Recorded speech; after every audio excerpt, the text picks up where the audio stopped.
Sean bienvenidos, bienvenidas. Esta es la segunda plática que tenemos programada por parte de la Academia de Introducción a las Ciencias Experimentales como parte de lo que es la divulgación científica. Y el día de hoy nos acompaña la doctora Elisa Sánchez Cruces. Ella realizó estudios de ingeniería en energía en la Universidad Autónoma Metropolitana en Iztapalapa. Tiene maestría en sistemas energéticos en la Escuela Superior de Ingeniería Mecánica y Eléctrica del Instituto Politécnico Nacional y doctorado en energía y medio ambiente. Las líneas de investigación que tiene son materiales para aplicaciones en energía solar y transición energética. Y pues bueno, vamos a recibirla con un fuerte aplauso para que nos presente su podcast que se llama Aprovechamiento de la Energía Solar. Pues, adelante, doctora, mucho gusto. Gracias, profesor. Bienvenidos, chicos. Algunos ya me conocen, algunos son caras nuevas, pero pues les agradezco mucho que estén este día aquí, porque en general, y quiero decir no por otra cosa, pero cuando yo tenía su edad me hubiera gustado tener pláticas que abrieran un poquito el enfoque que yo tenía en ese momento. No quiero decir que lo que estudié no me gusta, claro que me gusta, pero siempre es bueno tener nuevas cosas, nueva información, y esta no es la última plática, van a tener otras, así que también están invitados, ya próximamente les comparto la invitación. En este día nos tocó al área de física, pero la siguiente pues ya es la otra área que conformamos, el área de introducción a las ciencias experimentales. Entonces, el día de hoy les voy a hablar sobre cómo podemos aprovechar la energía solar y por qué necesitamos aprovecharla. Yo creo que ustedes ya tienen un poco de idea hacia dónde va esta plática, pero al final se van a dar cuenta en donde yo trato de ustedes, no sé, como sensibilizarlos sobre este asunto.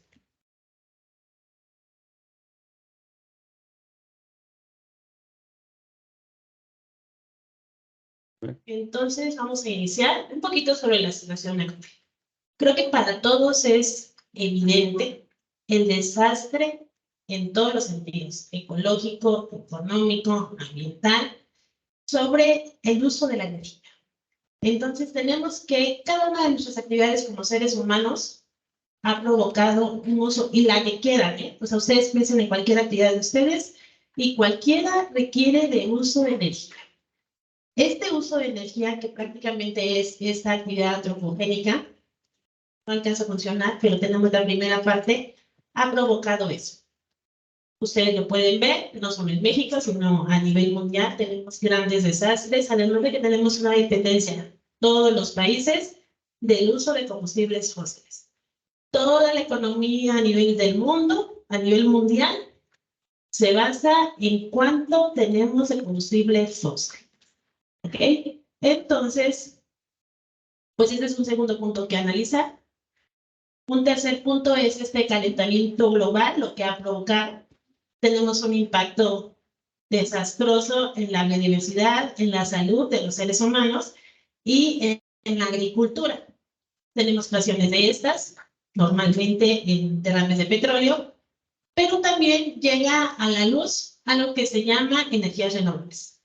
Estas energías renovables se implementan a través de diferentes mecanismos. Los gobiernos ponen su propio mecanismo para poder implementarlas y todo lo que conlleva eso. Entonces, bueno, esa es nuestra situación actual.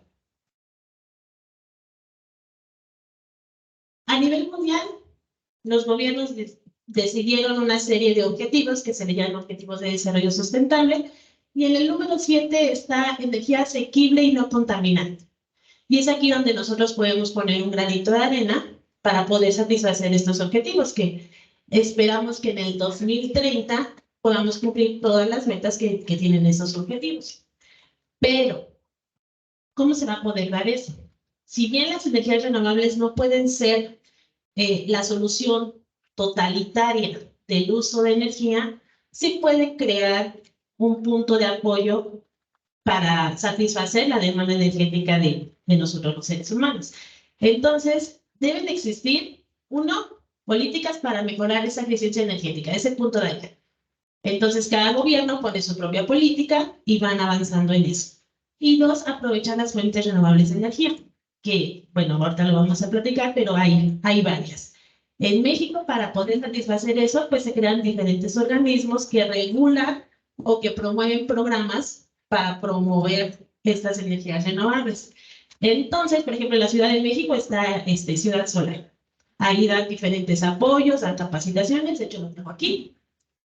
Ellos se dedican a dar apoyo a las personas que quieran tener acompañamiento en la instalación de esos sistemas de energías renovables. Diferentes apoyos, Basta con que tú metas una solicitud para que si vives en la Ciudad de México te puedan promover ese apoyo. Entonces, esas son algunas de las medidas generales que se han dado para abordar o tratar de inmiscuir a las energías renovables en esta solución que les comentaba. De todas las energías renovables tenemos a la energía solar, que es nuestro tema el día de hoy. Tienen algunos puntos importantes, también tienen algunas desventajas, pero ahorita no voy a centrar en las desventajas, solamente en las ventajas. Y una de las principales ventajas que tenemos es esta. Tiene un gran potencial eléctrico. Ustedes pueden ver las demás, digo, esas de forma general y en cualquier parte del mundo las van a encontrar, pero esto es clave para que nosotros la podamos aprovechar aquí en México. ¿Ok?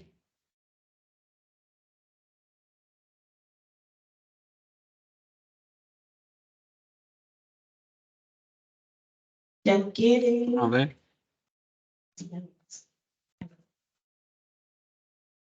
Esta energía solar la vamos a poder aprovechar porque tenemos una radiación solar.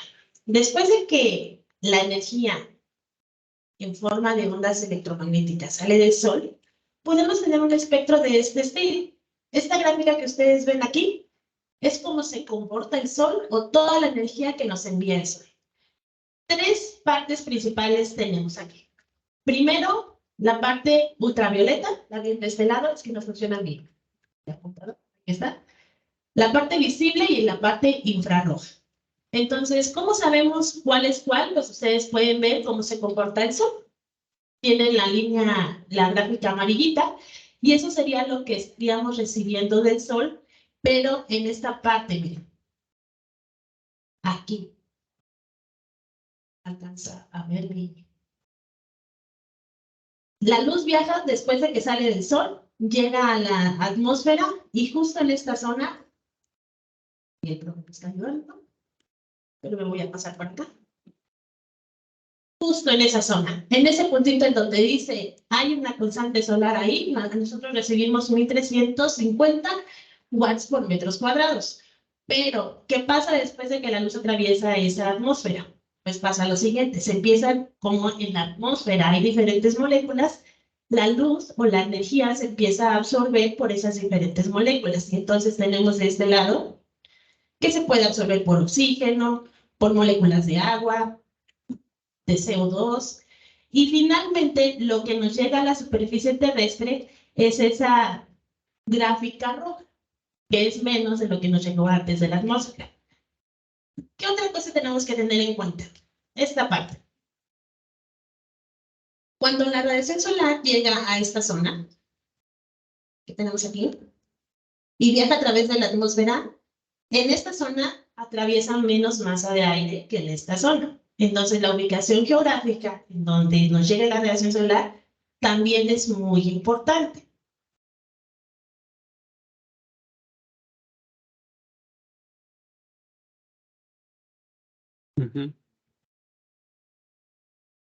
Nuestro recurso solar nos dice que México es un país, entonces, por todo lo que hablamos anteriormente, privilegiado.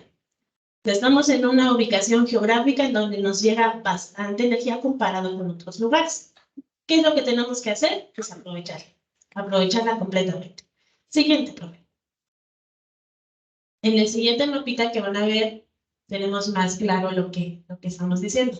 Ahí tenemos todos los, pues sí, un mapa de la radiación solar, pero fíjense en México cómo está. De hecho, en América Latina es uno de los países que más radiación solar puede llegar aquí, comparado con esta zona. Pongan atención en esta zona, porque esta zona son de los líderes en capacidad instalada que tienen para aprovechar esa energía solar. Fíjense, México está alrededor de 5, está llegando entre 4.9 y 5. Ahorita vamos a ver una tabla. Entonces, México tenemos 5, pero de aquel lado, en Italia, en Francia, en España, nos están llegando de 3 a 4.5 kilowatt-hora por metro cuadrado por día, o sea, menos de lo que nos llega a México. Pero en comparación con lo que tienen instalado, pues es mucho más, ¿no? Alemania es uno de los que tienen menos, junto a Alemania junto con Reino Unido, que tienen menos de 2, y aún así es de los que llegan a estar siempre en este ranking, en el de los 15 con mayor potencia instalada. Igual Italia, igual Francia, igual España. Entonces, ¿qué está sucediendo, chicos? ¿Qué sucede en México? Siguiente problema. Ahí tenemos. Esto ya es, yéndonos de lo general a lo particular, tenemos qué es lo que sucede en México. En la tabla de abajo tienen la energía que nos llega en cada uno de los meses. Ustedes podrán notar que hay meses con mayor energía, generalmente son mayo y junio. Y tenemos un mínimo, un máximo y un promedio. Tenemos, fíjense, en mayo, nuestro promedio fue de 5.9, pero alcanzamos hasta 8.3. Comparado con los menos en Alemania, ahí sucede algo extraño, ¿no? Y de aquel lado tienen un cuadro comparativo.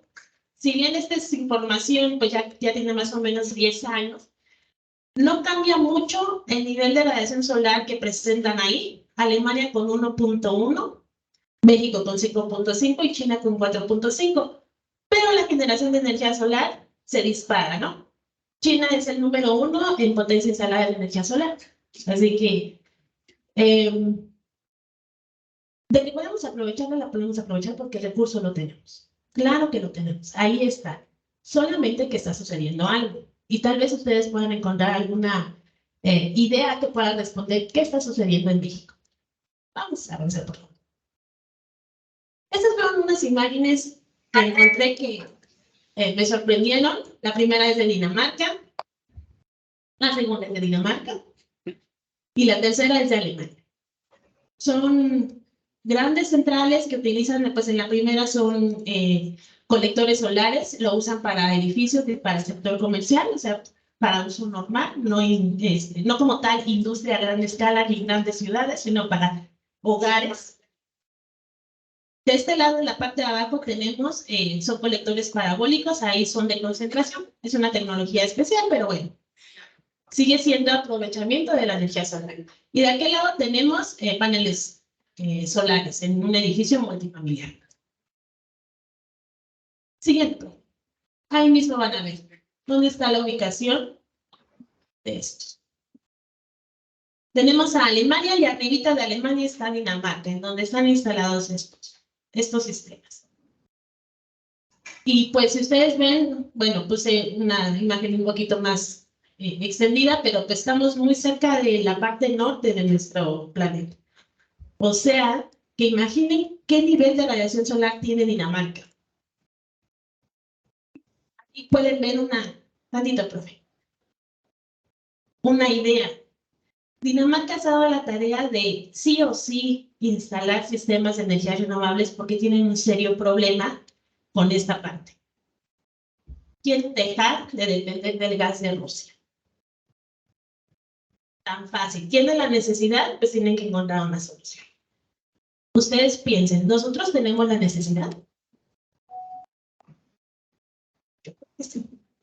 Solamente necesitamos decidirnos, o sea, y cuando digo necesitamos, ahorita también necesito que vayan pensando quiénes necesitamos decidirnos, encontrar una solución. Vamos. Hasta el momento hemos visto el problema mundial, que es un uso desmedido, completamente desmedido de la energía. Tenemos que las renovables usan o juegan un papel importante en una pequeña parte de este problema. Tenemos que algunos países se encuentran en una situación privilegiada, como es el caso de México. Pero también vemos que la energía, el uso de la energía solar ha ido aumentando aún en países que no son privilegiados. Ahora, ¿cómo lo han hecho? Pues solamente es a través de tecnologías y dispositivos, que es algo de lo que no hemos hablado. O sea, hemos visto que han usado, pero ¿qué tipos de tecnologías y dispositivos han usado? Y se puede usar cualquier material para poder aprovecharla, que es el tema de esta plática. Ahora sí,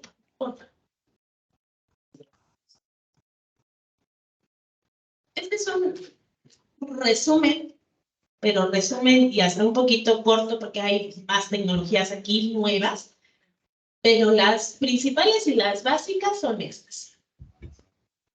Con energía solar puedo producir electricidad a través de sistemas fotovoltaicos. También puedo producir o puedo tener calor útil a través de sistemas térmicos. Para sistemas fotovoltaicos, pues tenemos estas opciones. Y para sistemas térmicos, podemos usar colectores solares, colector de tubos evacuados y concentradores solares. Si ustedes se fijan, hay un gran campo para poder estudiar. Y en esta plática únicamente nos vamos a concentrar en esta parte, en colectores solares y en colectores de tubos evacuados, porque pues el tiempo no nos da para concentrarnos ni en esta, ni mucho menos en la parte de fotovoltaica.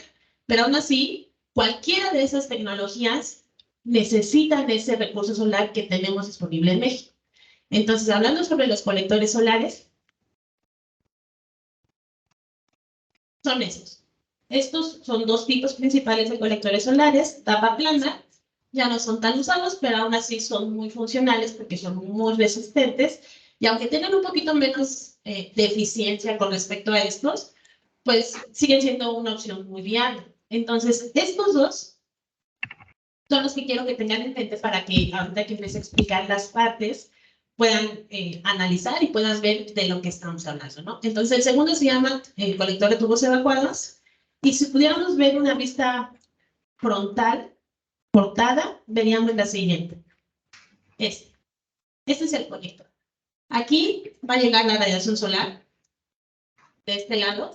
Va a atravesar una cubierta, que es el vidrio que ustedes pueden ver. Normalmente es vidrio templado.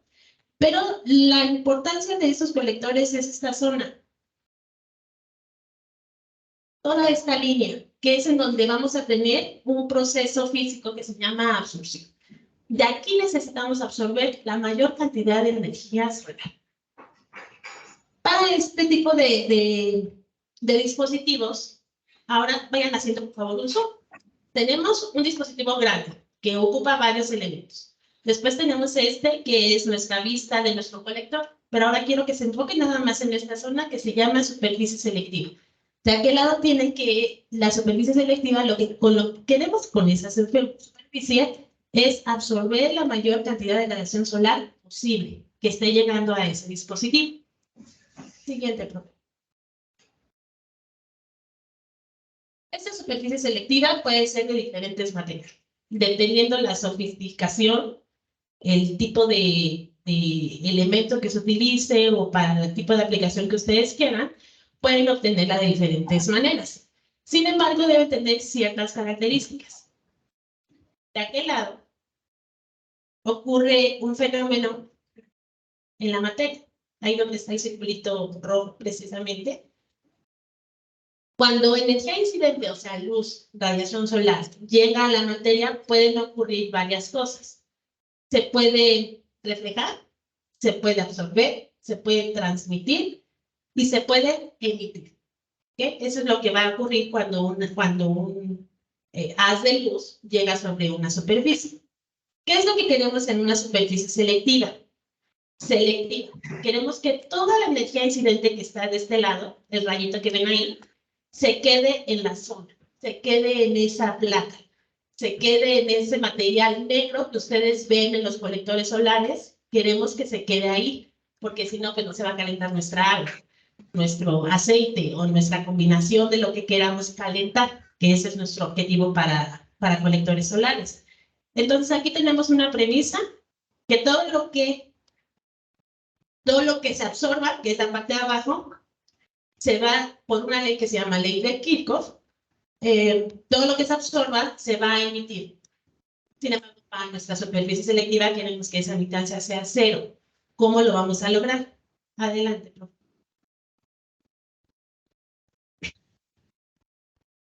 Siguiente. Ahí está. ¿Sí quiere ahí? No. Lo que les comentaba anteriormente. Lo que pasa cuando un haz de luz llega sobre la materia es lo primero. Si ustedes van a tener un material transparente, si toda la energía que llega, toda esa luz que llega, se pasa. O sea, se transfiere. Quiere decir que esta letra que ustedes ven aquí, que se llama transmitancia, va a ser igual a 1 y por lo tanto no se va a reflejar ni se va a absorber nada. Tenemos otro material que es un material reflector. Un ejemplo de un material reflector, un espejo. En este espejo la reflectancia va a ser 1 y las otras dos, que son nuestras variables clave, van a ser 0. O sea, no se va a transmitir ni se va a absorber nada. Y tenemos al tercer punto un material totalmente absorbente, en donde queremos que esa alfa que ustedes ven ahí sea igual a 1, por lo tanto todo lo demás 0. En una superficie selectiva queremos que en nuestra región solar, o sea, todo lo que nos llega del sol sea totalmente absorbente. Y todo lo que es la siguiente región, que es la región infrarroja, sea totalmente reflectante. Miren aquí. ¿Aquí lo ven? Tenemos una alta reflectancia y de este lado una baja reflectancia para poder promover que esto sea totalmente absorbente. Siguiente, profe. Ahí ven una gráfica de cómo se comportaría una superficie selectiva. Recuerden que lo que queremos con esa superficie es de que todo se absorba. Y una vez que se absorbe, no se pueda emitir. Y solamente lo vamos a lograr si hacemos que esto funcione así. Siguiente, profe. Esa es una gráfica de superficies selectivas reales. La grafiquita amarilla es cómo se comporta el Sol, este es el espectro solar. Y las otras gráficas son diferentes materiales comerciales que como ustedes se pueden dar cuenta, todo absorben, ¿eh? Vean cómo en esta zona en donde está todo el espectro solar, en esta donde están las primeras longitudes de onda, de hecho está absorbiendo la mayor parte de radiación ultravioleta, que es la más energética del Sol. Entonces absorbe toda esta zona de la región solar y luego deja de absorber para poder reflejar todo el infrarrojo. Con esta situación, con esas características, podemos obtener fluidos a más temperatura. Sigan. De todas las superficies que hay, de todas las que podemos encontrar, hay una que probablemente sea la primera, que nada más era una pintura. O sea, una pintura negra, recubrir con negro una superficie y obtener una superficie selectiva. Si ustedes pueden hacer un zoom en ese circulito, adelante. Pueden encontrar que una pintura, que la podemos ver así, va a recibir ultravioleta visible y el infrarrojo del sol, y en la zona del infrarrojo, más allá de 2.5 micrómetros, lo va a dejar escapar. Así funcionaría una pintura selectiva. Del lado derecho tienen diferentes composiciones para poder conformar esa pintura selectiva. Nos vamos a enfocar en esa que tienen ahí, que tiene como puntitos. Y a esos puntitos los pueden ver como pigmentos, como pequeñas partículas disueltas en un aglutinante. Entonces, si nos enfocamos en los pigmentos, y es el tema que ahorita quiero mostrarles, es lo siguiente. Ustedes conocen el óxido de hierro. Ese puede ser un pigmento, y de hecho era un pigmento de la antigüedad. O sea, con ese se pintaron varias pinturas rupestres, con este color, con el que ustedes ven aquí, el rojo característico. Del otro lado tienen un pigmento que es a base de manganeso. ¿Podemos usar el de manganeso para obtener el color negro? Sí, es muy buen absorbente, pero que emite mucho. Así como absorbe, deja escapar el mismo calor que está recibiendo.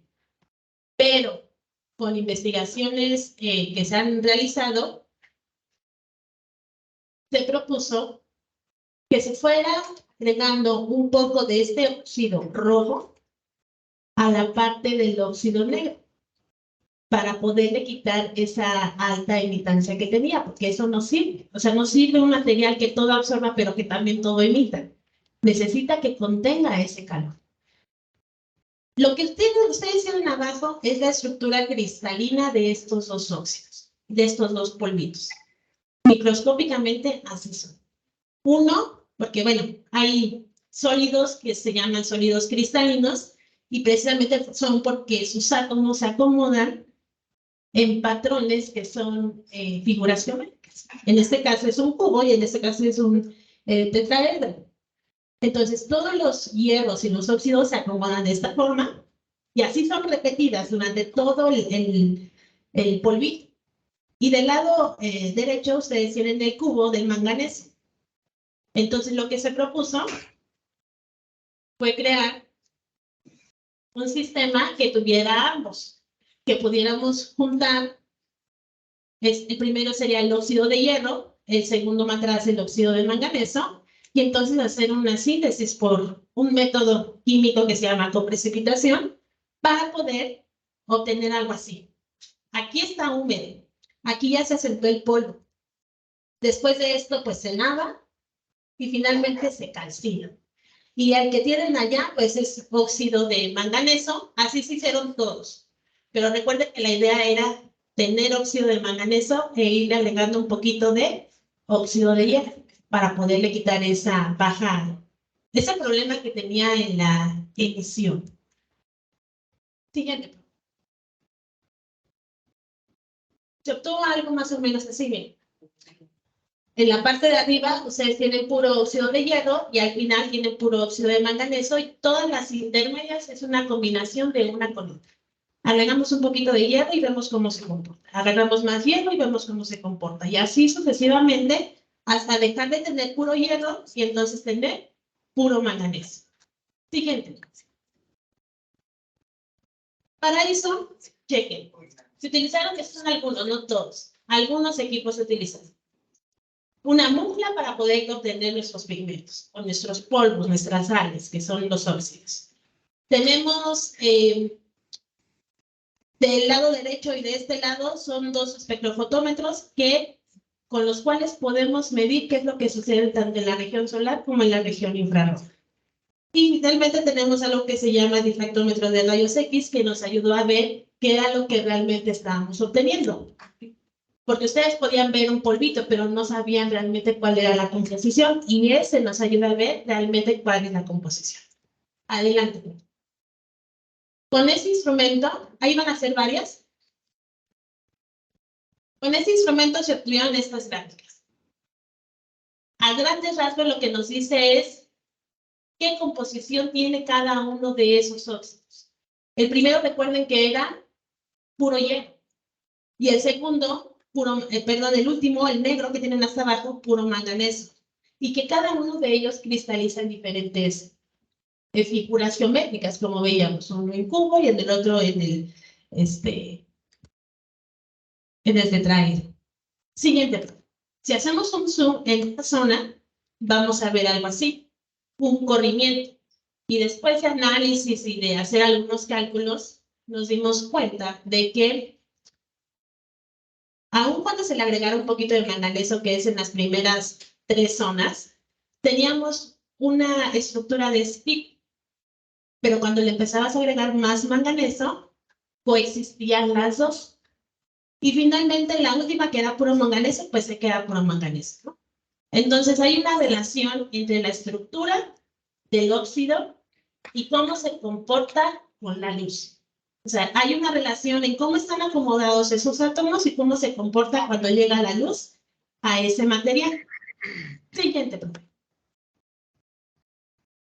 Para eso, pues, se ocupó uno de los equipos que antes mostré, en donde vemos que la reflectancia en esta zona, que es la zona solar, para todas las muestras, recuerden que esta reflectancia tiene que ser lo más cercana al cero. O sea, tiene que ser una línea de este estilo. Idealmente, ¿no? Idealmente. Pero pues en la realidad salió algo de este estilo. Esas son las primeras muestras, las segundas muestras para la misma región, la región solar. Con esta situación lo que queremos es de que absorbe. La única que tiene ahí un pico medio extraño es la de hierro, y era obvio. El color de ese color característico del hierro hace que tenga ese tipo de gráficas en esa zona. Siguiente. Bueno, ahí tienen el hierro y el manganeso de aquel lado, ¿no? Recuerden que los pigmentos le van a conferir esa característica absorbedora a nuestra superficie. Entonces necesitamos que tengan una buena absorbancia solar. Y si se consigue una, la absorbancia solar va de 0 a 1. Y nosotros obtuvimos valores del 94, 92, y de este lado pues era muy baja, pero considerando que aquí es hierro. Entonces, el hierro como tal, solito el óxido, no nos funciona. El óxido de manganeso, recuerden, era muy buen absorbente, pero también era muy buen emisor, entonces tampoco funcionaba. La idea que nos lleva todo esto es que una parte intermedia es la que debe funcionar, es la que debemos utilizar. Siguiente. La otra parte de la superficie selectiva es que teníamos que hacer que esa imitancia térmica fuera muy bajita, muy baja, casi cero. Y obtuvimos una aquí, miren, cuando agregamos 18% de manganeso en moles, obtuvimos una muy baja imitancia. Entonces, quiere decir que en esa zona, este material, esta composición de mezcla de dos óxidos era muy buena. Siguiente. Conclusiones. Chequen, por favor. Empezamos viendo que había una demanda de combustibles fósiles y que gracias a esa demanda teníamos serios problemas. Que si no los vemos es porque, bueno, que si no los atendemos es porque no queremos, porque claro que existen. Ahí están. Nada más que para todos a veces pasan desapercibidos. Eso se puede mitigar con el uso de energías renovables. Y vemos que había varias energías renovables, varias tecnologías. No avanza. Otro producto. Ahí tenemos una que sería la solar fotovoltaica, de la cual no hablamos, porque lo único que mostré fue la parte general, una parte particular, una parte todavía más particular, y luego una parte todavía más particular hasta llegar a los pigmentos de una sola tecnología. Pero esta es una tecnología completamente diferente que también aprovecha la radiación solar. Y para eso necesitamos gente, recursos humanos, gente que investigue, que proponga, que haga cosas ahí. Tenemos la otra tecnología que tampoco abordamos, que es de reflexión y de concentración, pero también aprovecha la energía solar y también necesitamos gente. Y luego tenemos esa que es de concentración, pero un poco diferente a la de allá, porque toda esa se concentra solo en un punto, a diferencia de la parabólica, pero también necesitamos gente. Y finalmente tenemos esta que fue la que analizamos, pero solamente tocamos un punto en las superficies selectivas y solamente de todas las que había agarramos la pintura solar. Y de la pintura solar solamente agarramos el pigmento. Entonces, para todo eso necesitamos gente, porque hay muchas otras cosas que atender. Pero no es la única. O sea, aparte de las energías renovables, no solo es el sol. Tenemos biomasa, tenemos maremotriz, tenemos eólica, tenemos hidroeléctrica, para lo cual también necesitamos gente. Y una vez que sabemos que las energías renovables pueden ser una solución a esto, necesitamos algo que son los materiales especiales, porque no cualquiera puede aprovechar esa radiación solar. No cualquier material lo puede aprovechar. Entonces, pues ahí vemos, necesitamos algo muy importante, dinero. Necesitamos infraestructura, necesitamos aulas, necesitamos enseñar, necesitamos investigar, necesitamos hacer pruebas, necesitamos hacer experimentos, necesitamos muchas cosas. Siguiente, profe. Y una vez que lo tenemos, ¿qué se necesita? Pues alguien que sepa hacer ingeniería de proyectos y pueda hacer eso. Pueda diseñar grandes centrales, pueda diseñar como esa que tenemos en Coahuila. Esa empresa es una empresa italiana. O sea, la que vino y puso eso es una empresa italiana. Y para eso necesitamos que, o sea, no quiero decir pues que esa tecnología es todo lo que necesita esa gente, pero sí realmente yo creo que hay muchas cosas que aprender y que es una motivación para ustedes, espero, que vean y que amplíen un poco la información que tengan sobre este tema. Esa es la idea de la práctica, porque más allá de, de otra cosa, o de que ustedes aprendan sobre algún fenómeno físico aquí, es introducirlos a que es importante que ustedes investiguen y que ustedes se interesen en algo que está pasando a su alrededor. Finalmente, tenemos la parte de instalación y de mantenimiento y de todo eso, vamos a poder, siguiente, hacer eso, porque realmente es lo que queremos. O sea, queremos transitar, queremos dejar esta parte gris lo más que se pueda, si no todo, porque hay un límite. porque somos muchos en el planeta y porque nuestro uso es desmedido, sí podemos poner un granito de arena para ir paso a paso teniendo ese cambio. Siguiente. Entonces aquí sí quiero que se vayan con esta idea. Necesitamos ver que la investigación científica y el desarrollo de varias tecnologías, no solo de la solar, sino de otras tantas, se da solamente por interés y por nuevas políticas, porque realmente sí influyen algo muy, o sea, sí influyen fuertemente en cómo se desarrolla la ciencia en un gobierno. ¿Se necesita reforzar la investigación? Claro que sí. Se necesita tomar políticas también, y ese es otro tema totalmente aparte. O sea, también es clave ese tema. Y necesitamos formación de investigadores. Entonces, ustedes están en prepa, sin problema. Yo sé que ahorita no van a ser especialistas, pero sí es importante que vayan viendo hacia dónde pueden ir apuntando algo con lo que ustedes están aprendiendo aquí. Y regresar después un poco de tanto que han obtenido de la escuela, ¿no? Siguiente. Cuando vean algo así, espero que después de que vean algo así, retomen que para obtener algo como esta central de colectores solares, se necesita antes hacer nuevos materiales, nuevos diseños, nuevas instalaciones, nueva ingeniería de proyectos, tener gente capacitada para poder. Si queremos que en México haya un cambio, pues hay que ver cuál es el inicio, ¿no? ¿De dónde podemos atacar ese inicio? Y uno de esos inicios es, pues, precisamente las escuelas.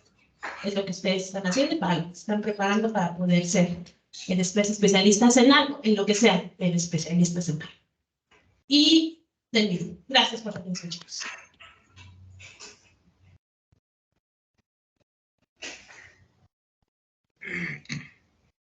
Realmente no sé cuánto me tardé, profe, pero ahí Muy creo bien, que muy bien. ¿Alguna pregunta, jóvenes? ¿Algún comentario?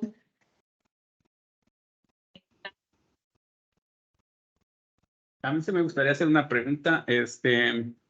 Por ejemplo, tengo entendido que estas energías, bueno, las energías renovables, como tal la energía solar, es un poco, lo podemos decir que no es tan accesible, no es tan barato. Siempre el combustible va a ser un poco más barato, pero va a llegar un punto en el que sea tan barato como la gasolina, por ejemplo.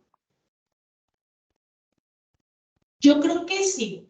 Y le voy a decir porque tal vez aquí no muestre una tabla, pero hay tablas en donde se ve la tendencia. A inicios de los años 2000, la energía fotovoltaica era sumamente cara comparado con lo que es ahora. Es decir, haber instalado sistemas fotovoltaicos al inicio del milenio, comparado con hacerlo ahorita es mucho más barato. El problema con las energías, con los combustibles fósiles es de que si ahorita lo comparamos con que es barato o no, probablemente cuando se empieza a escasear más, va a subir, va a subir. Entonces, ahí podremos encontrar si no igualarlos, sí sacar ventaja más de uno que otro, porque también la energía solar tiene la desventaja de ser intermitente, ¿no? Pero cuando tenemos una situación geográfica muy buena, digo, no hay, o sea, es algo gratis prácticamente que no lo hemos aprovechado, que en México no lo aprovecha. Y que tendríamos que hacerlo sí o sí. O sea, apretarnos como Dinamarca y decir, quiero dejar de depender, entre otras cosas, ¿no? Ese es un punto que se toca, que es dejar de depender de la economía y de lo que te puede dar un gobierno y hacerlo tú por tu cuenta. Y las energías renovables es un nicho muy importante para poder convencer. Bueno, pues no sé si alguien más, profesora. No sé si micrófono, ahí hay otro.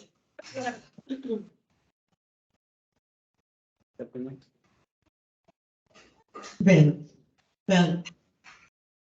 Hay un asunto que, como en la lámina que iniciaste más o menos, al principio donde planteaste el asunto, hablaste de la agenda global, y dijiste los puntos del desarrollo sustentable, dijiste sustentable, pensé a que ahí dice sostenible. Ajá, ve. Y yo digo, no sé, tu perspectiva más ecológica, te traicionó. ¿Y qué quiero decir con eso? No es sostenible. Yo también voy de acuerdo contigo. Es sustentable. Sostenible. Sostenible implica extracción continua. Sustentable implica un proceso de uso razonable, No desmedido. que tenga una perspectiva a mucho mayor tiempo. Bien, yo comparto contigo esa visión, no sostenible, como dice ahí, sino sustentable. Y para ello también en otra de las fotos que nos pasas, y dijiste una central. ¿Qué implica una central? Es un modo de producción. El modo de producción implica precisamente eso que vimos ahí, un terreno. ¿Por qué? Porque un terreno así plano enorme, porque necesitamos, como lo dicen las fórmulas, una superficie de captación de la energía solar. Nuestro país privilegiado, su posición, etcétera. Bien, ahora, ¿qué quiero decir con eso de central? La idea de central, si en lugar de imaginarnos todas esas placas que estamos viendo en una central, en lugar de eso, nos imaginamos ver una casita, un edificio abajo de cada una de ellas. Eso sería plantearse un modo diferente de uso, un modo sustentable que no centralice para un dueño que va a vender, distribuir, etcétera, ¿no? El modo de uso es vital. Lo mismo que tú indicas, la investigación, todo lo que se requiere para tener mejores y más viables dispositivos, que incluso el dispositivo mismo, no al desecharlo sea un montón de basura, como resulta con estas tonterías que traemos de los celulares, ¿no? Y que cada vez hacen la obsolescencia programada. Lo mismo está ahí, en lugar de tener ese terreno de una central donde ya quedó inutilizado para otra cosa. Tuviéramos un edificio, una casita, una escuela debajo de cada uno de ellos, tendríamos optimizado el uso de la energía y podríamos mediarlo con el uso de otras energías que tenemos en este país, no solamente la que procede del ámbito de los fósiles, ¿no? El petróleo, sino también tenemos la dinámica de los vientos, la dinámica de todas las zonas costeras que tenemos. Y entonces, ¿qué también se requiere? No solamente investigación científico-tecnológica, sino el planteamiento del modo de producción y de las políticas que permiten esa situación. Y entonces, no es solo compararnos, que Alemania ya tiene todo esto, que en Dinamarca, Suecia, también, wow, los supermundistas, ¿no? No es cierto tampoco eso. De hecho, la mayor parte de esos países han sido saqueadores, y como dijiste, ¿qué necesitamos? Dinero. Y uno dice, Alemania, Francia, tiene una cantidad de oro así enorme acumulado. ¿De dónde lo sacaron? África, América. ¿Sí? Son los modos de posición política, los modos de producción y la perspectiva de cómo usar lo que sí tenemos. ¿Tenemos una posición privilegiada? Seguramente sí, pero una posición geográfica privilegiada respecto a la incidencia solar y su aprovechamiento. Bien, todo eso es de considerarse, pero también a la luz de cómo se usa, quién la concentra, cómo se distribuye y cómo ello permite precisamente una idea sustentable, no sostenible, sostenible es extractiva, extractiva, sustentable. Ningún proceso sostenido es sustentable, ninguno, por base, ninguno, que tiene que ser la mediación entre el uso y el uso responsable que permita una continuidad. Y en este caso, uno parece uno, o sea, no, el sol ahí está para mucho tiempo, probablemente para más tiempo que tiene la propia raza humana. Probablemente eso esperemos, a no ser que algo pase real. Lo que sí creo es que todo esto, como te has dirigido a la mayor parte de los que estamos aquí, dicen, ustedes son preparatorianos. Ajá, la mayoría de ustedes, ¿cierto? Eso implica que ustedes retomen esto con esas expectativas. No es solamente si somos un país tercermundista, esa es una etiqueta impuesta incluso. Somos un país con una situación muy, con una expectativa muy importante, con una perspectiva de si el buen uso nos puede permitir tener una situación completamente ventajosa para más población, para más perspectiva en la continuidad temporal y para más continuidad en la sustentabilidad de lo que tenemos, incluyendo el caso hasta de los combustibles que proceden de restos óseos, incluyendo eso, porque no es solamente que debamos sustituir todo por la situación de la energía solar. No es mecánico eso, sino hay que hacer un uso racional de acuerdo a lo que tenemos y de acuerdo a un cambio en la mentalidad que nos permita evitar esa situación. Ahí dicen, uno ve las fotos y es horrible ver como una central de placas solares queda ahí precisamente para una distribución hegemónica, para una distribución concentrada de un distribuidor. No sé qué comentarios tú nos podrías hacer al respecto.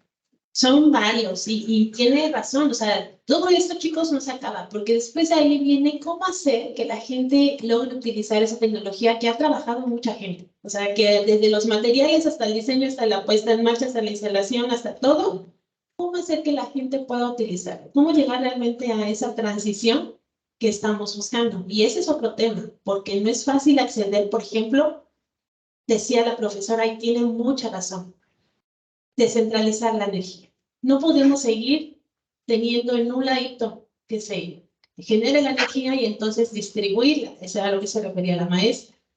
Cada casa, cada edificio, cada industria puede tener su propia generación. O sea, una particular. Aprovechas espacio, aprovechas la radiación y no dependes de lo que te manden. Pero lamentablemente estamos supeditados a las políticas de este gobierno. Entonces, por ejemplo, una de las centrales que les mostraba es controlada por CFE, pero los dueños son italianos y entonces se llevan gran parte de esa energía que ellos dicen que ellos generan, aunque estén en México. Ellos la generan porque ellos invirtieron, pero usan la red de CFE, la red que nosotros pagamos. Entonces, es todo un tema lograr esa descentralización de la que hablaba la profesora. Claro que sí, también viene en esta parte de transición energética, de cómo llegar a las comunidades, cómo llegar a esas zonas aisladas, cómo llegar a, si no son comunidades rurales, sí son comunidades que pueden estar alejadas o que no tienen tan fácil acceso a la energía. Y la otra parte de utilizar una comparación, si bien pues no es totalmente comparable porque tienen algunos, hay algunos asuntos cuestionables uno de esos países, sí creo que es un punto de partida para poder hacer algo. No podemos siempre compararnos con países, está bien, pero creo que sí es algo que nos va a servir para decir, a ver, ¿en dónde estamos parados? No es posible que sigamos siendo si ya vimos cuál es el problema y sabemos cuál puede ser la solución y no hacemos nada, ahí sí está el problema. Más allá de, digo, yo puse algunos datos de algunos países porque sí creo que hay un desbalance total con lo que tienen la radiación y con lo que tienen instalado comparado con México y digo, pues algo está pasando. Ahora sí México ha ido avanzando, pero siempre con inversiones extranjeras, digo, creo que la mayoría de los países de América Latina lo hace así, con inversiones que vienen de extranjeros. Y pues bueno, no sé, algo más, allá atrás hay una duda, bueno, una duda en particular.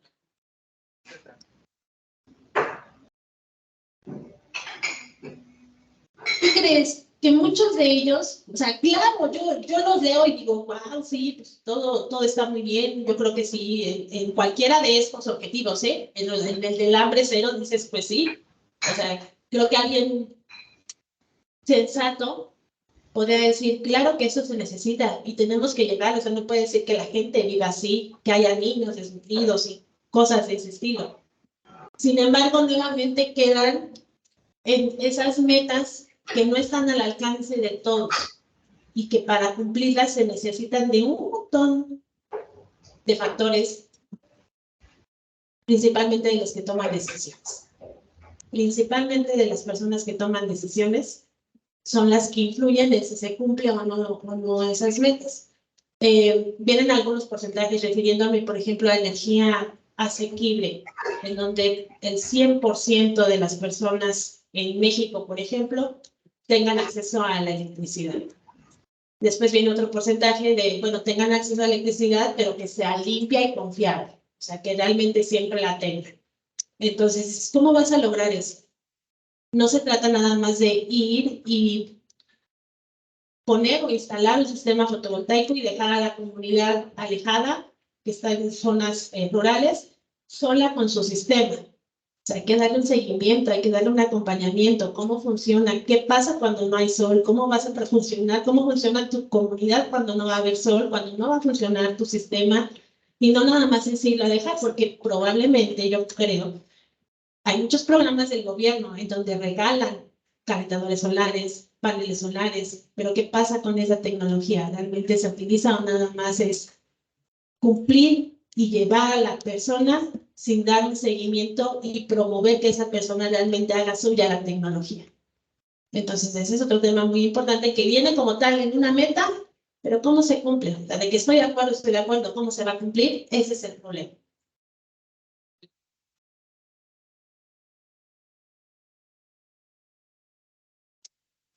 Para el 2030, sí. Generalmente los escenarios son muy alentadores y muy animadores de que sí se puede cumplir, pero creo que las evidencias no llevan a que en el 2030 se puedan cumplir.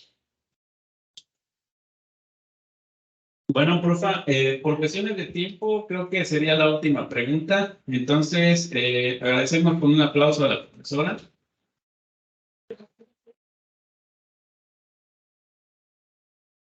Y vamos a finalizar la conferencia. Muchas gracias por su asistencia.